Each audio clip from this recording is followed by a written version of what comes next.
আমরা যদি বলি হানিফের হত্যার বিচার চাই, আজকে যদি বলি যে নির্ভয়ের বিচার চাই, আজকে যদি বলি পাঁচটি হত্যার বিচার চাই, সব ক্ষেত্রে রাজনীতিকে জড়িয়ে দেওয়া হচ্ছে।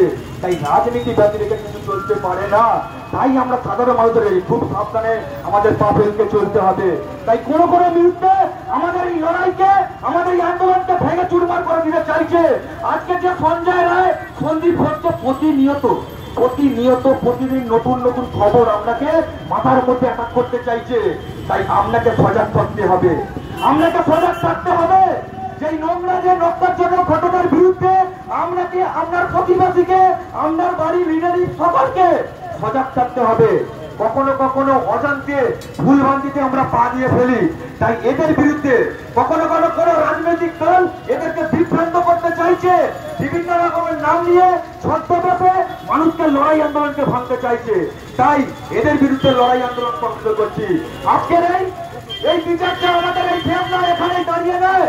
আজকে পাড়ায় পাড়ায় এলাকায় এলাকায় আজকে যে লড়াই আন্দোলন সংগঠিত করছে, বামপন্থীরা আরো ব্যাপকভাবে লড়াই আন্দোলন সংগঠিত করবে। আজকে যখন অন্যায় অবিচার ঘটবে, যখন বেকারদের যখন কাজ থাকবে না, তখন কারা কথা বলবে?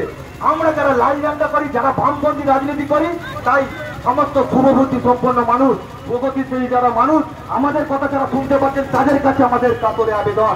আজকে 34 বছরের বাম জামানায়, যে 34 বছরের বাম জামানায় রাজ্যটাকে সুন্দরভাবে গড়ে তুলেছিল আমাদের তৎকালীন মুখ্যমন্ত্রী বুদ্ধদেব ভট্টাচার্য জ্যোতিবাবু, আর আজকের রাজ্যে যখন 34 বছরের বাম জামানায় একজন গরিব গ্রামের কৃষক মাথা উঁচু করে বলতো, আমার রাজ্যটা ধান উৎপাদনে প্রথম স্থান অধিকার করেছে, আমার রাজ্যটা পাট উৎপাদনে দ্বিতীয় স্থান অধিকার করেছে, মাছ উৎপাদনে তৃতীয় স্থান অধিকার করেছে।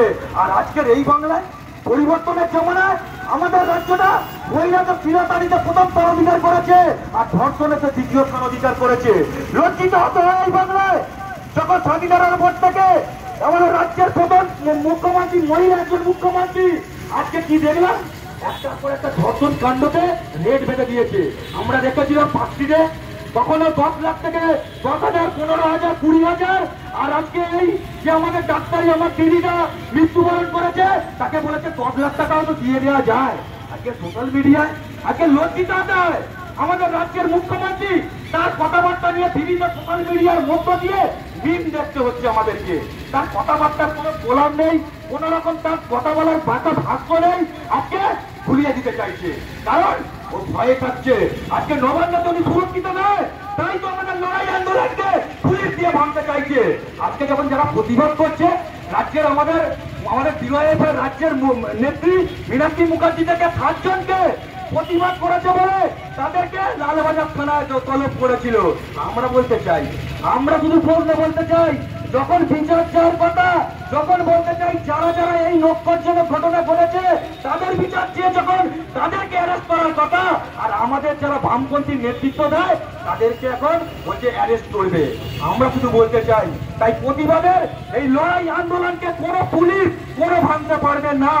আমরা শুধু বলতে চাই সাধারণ মানুষের কাছে আমাদের আহ্বান, আজকে প্রতিনিয়ত আজকে আপনার বাড়ির মহিলা, আপনার বাড়ির মেয়েটা সুরক্ষিত নয়।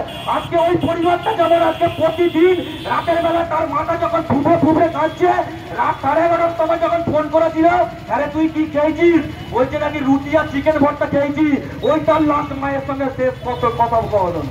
তাই আমরা বলতে চাই, এই ভয়টা আপনার এলাকায়, আপনার বাড়িতেও নেমে আসতে পারে যে কোনো না কোনো দিন।